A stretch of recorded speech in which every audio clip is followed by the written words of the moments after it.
ditetapkan di Nganjuk pada tanggal 5 Desember 2024, Ketua Komisi Pemilihan Umum Kabupaten Nganjuk Arfi Mustafa ditandatangani.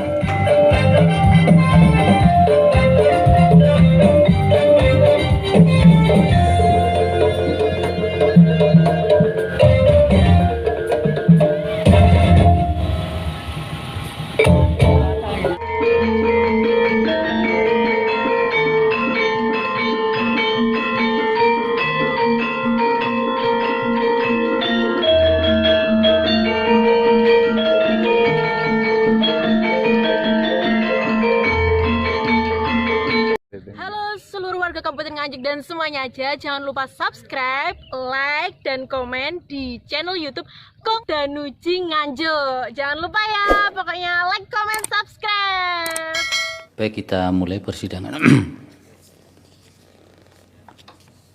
Persidangan dengan agenda pengucapan ketetapan dan putusan untuk PHPU Gubernur atau Bupati dan Wali Kota tahun 2025 dibuka dan persidangan dinyatakan terbuka untuk umum. Selamat malam, Assalamualaikum warahmatullahi wabarakatuh. Salam sejahtera untuk kita semua, salam Om Swastiastu, Namo Buddhaya, salam kebajikan. Tapi salinan ketetapan dan putusan sudah siap dan nanti setelah sidang selesai akan dikirim kepada para pihak melalui online, melalui email masing-masing, atau sekurang-kurangnya atau selambat-lambatnya 2 hari kerja setelah pengucapan putusan ini. Dilanjutkan pengucapan putusan nomor 170. Putusan nomor 170 PHPU Bupati tahun 2025 demikian berdasarkan Ketuhanan Yang Maha Esa, Mahkamah Konstitusi Republik Indonesia mengadil perkara konstitusi pada tingkat pertama dan terakhir, menyatukan putusan dalam perkara perselisihan hasil pemilihan umum Bupati dan Wakil Bupati Nganjuk tahun 2024 diajukan oleh Muhammad Muhibbin dan Ausaf Faj Herdiansah, pasangan calon dengan nomor urut 1, memberikan kuasa kepada Junaidi dan kawan-kawan selanjutnya disebut sebagai pemohon. Terhadap Komisi Pemilihan Umum Kabupaten Nganjuk memberikan kuasa kepada Muhammad Alfi Pratama, selanjutnya disebut sebagai termohon.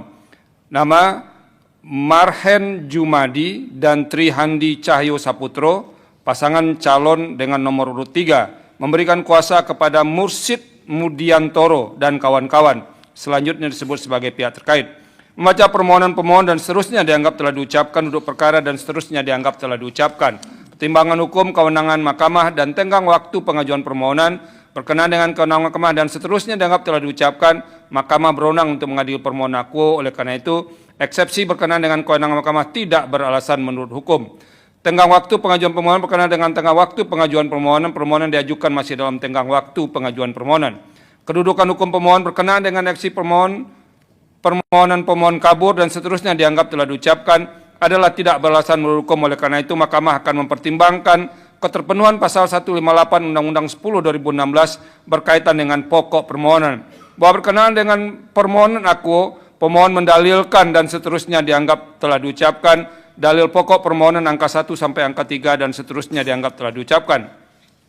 Bahwa terhadap dalil pemohon tersebut di atas, setelah Mahkamah mendengar dan membaca secara saksama jawaban atau bantahan termohon, keterangan pihak terkait, keterangan Bawaslu Kabupaten Nganjuk, serta memeriksa bukti yang diajukan oleh para pihak, serta fakta hukum yang terungkap dalam persidangan, Mahkamah mempertimbangkan sebagai berikut. Berkenaan dengan dalil bahwa pihak terkait Trihandi Cahyo Saputro sebagai calon Wakil Bupati Nganjuk tahun 2024 belum memenuhi syarat pengunduran diri sebagai calon terpilih anggota DPRD Kabupaten Nganjuk dan seterusnya dianggap telah diucapkan. Setelah Mahkamah mempelajari semua bukti dan keterangan-keterangan yang ada, Mahkamah berpendapat dalil pemohon tidak beralasan menurut hukum. Bahwa selanjutnya, pemohon mendalilkan calon Bupati nomor urut 3 menyalahgunakan tugas, kewenangan, program, dan lain-lain saat menjadi PLT, kegiatan saat menjadi PLT Bupati Nganjuk dengan cara dan seterusnya dianggap telah diucapkan. Mahkamah menilai memang terdapat pengangkatan atau pelantikan pejabat struktural di lingkungan pemerintahan Kabupaten Nganjuk oleh Bupati Nganjuk H. Marhen Jumaidi yang saat ini menjadi calon bupati dengan nomor urut 3. Namun sesuai dengan bukti yang diajukan pemohon sendiri, pelantikan tersebut semuanya dilakukan pada kurun waktu 2022 sampai 2023 ketika Haji Marhen Jumaidi belum mencalonkan diri sebagai Bupati Nganjuk periode 2024-2029. Bahkan tahapan pemilihan kepala daerah Nganjuk tahun 2024 pun belum dimulai sama sekali. Oleh karena itu, dalil aku adalah tidak beralasan menurut hukum. Sementara itu berkenaan dengan calon nomor urut 3 menggerakkan camat, kepala desa, guru ASN, guru honorer, dan lain-lain melakukan kegiatan yang menguntungkan pasangan calon nomor urut 3. Setelah mahkamah memeriksa dan membaca semua bukti-bukti yang diajukan, termasuk fakta yang terungkap di persidangan, Mahkamah tidak mendapatkan bukti yang cukup meyakinkan perihal dalil dimaksud. Oleh karena itu, dalil aku adalah tidak beralasan menurut hukum. Berkenaan dengan dalil-dalil lainnya, tidak relevan dipertimbangkan lebih lanjut karena setelah dinilai oleh Mahkamah tidak signifikan mempengaruhi hasil pemilihan di Kabupaten Nganjuk. Bahwa terakhir, pemohon mendalilkan perihal ketidaksesuaian antara jumlah daftar hadir dengan surat suara yang terpakai dan seterusnya dianggap telah diucapkan. Mahkamah menemukan fakta hukum bahwa tidak terdapat perbedaan ataupun ketidaksesuaian dimaksud. Selain itu, Bawaslu Kabupaten Nganjuk juga telah menindaklanjuti laporan terkait peristiwa dimaksud dan menyatakan tidak terbukti sebagai pelanggaran administrasi pemilihan. Bahwa berdasarkan seluruh pertimbangan hukum tersebut di atas, Mahkamah berpendapat terhadap permohonan dakwa tidak terdapat alasan untuk menyimpangi ketentuan pasal 158 Undang-Undang 10/2016 yang berkaitan dengan kedudukan hukum pemohon dan seterusnya. Mahkamah juga tidak menemukan adanya kejadian khusus dan seterusnya. Perbedaan perolehan suara antara pihak terkait dan pemohon adalah 12.186 suara atau setara dengan 1,91% dari maksimal 0,5% atau lebih dari 3.183 suara. Menimbang bahwa berdasarkan pertimbangan hukum di atas, pemohon tidak memiliki kedudukan hukum untuk mengajukan permohonan aku. Dengan demikian, eksepsi termohon dan eksepsi pihak terkait bahwa pemohon tidak memiliki kedudukan hukum adalah beralasan menurut hukum. Dan seterusnya dianggap telah diucapkan. Konklusi dan seterusnya dianggap telah diucapkan. Berdasarkan Undang-Undang Dasar Negara Republik Indonesia tahun 1945 dan seterusnya dianggap telah diucapkan. Amar putusan mengadili dalam eksepsi 1 mengabulkan eksepsi termohon dan eksepsi pihak terkait berkenaan dengan kedudukan hukum pemohon. 2 menolak eksepsi termohon dan eksepsi pihak terkait untuk selain dan selebihnya. Dalam pokok permohonan menyatakan permohonan pemohon tidak dapat diterima. Demikian diputus dalam rapat pemusyawaratan hakim oleh 9 hakim konstitusi, yaitu nama-nama hakim dianggap diucapkan pada hari Kamis tanggal 30 bulan Januari tahun 2025 yang diucapkan dalam sidang pleno Mahkamah Konstitusi terbuka untuk umum pada hari Selasa tanggal 4 bulan Februari tahun 2025 selesai diucapkan pukul 19:34 waktu Indonesia Barat oleh 9 hakim konstitusi di atas dengan dibantu oleh Winda Wijayanti sebagai panitia pengganti serta dihadiri oleh para pihak.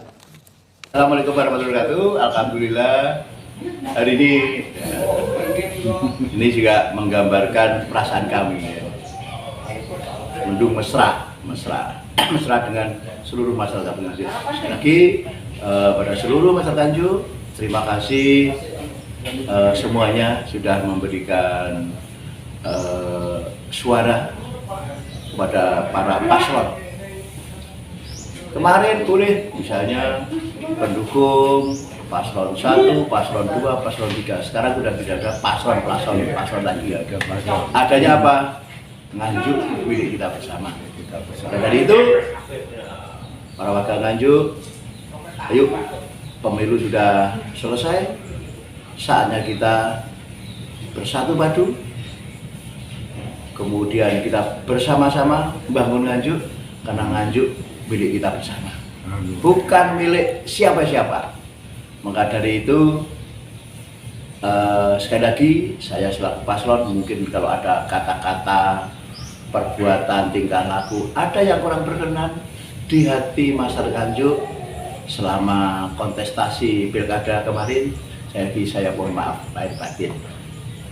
Yuk, sekali lagi saatnya kita bangun Nganjuk bersama-sama.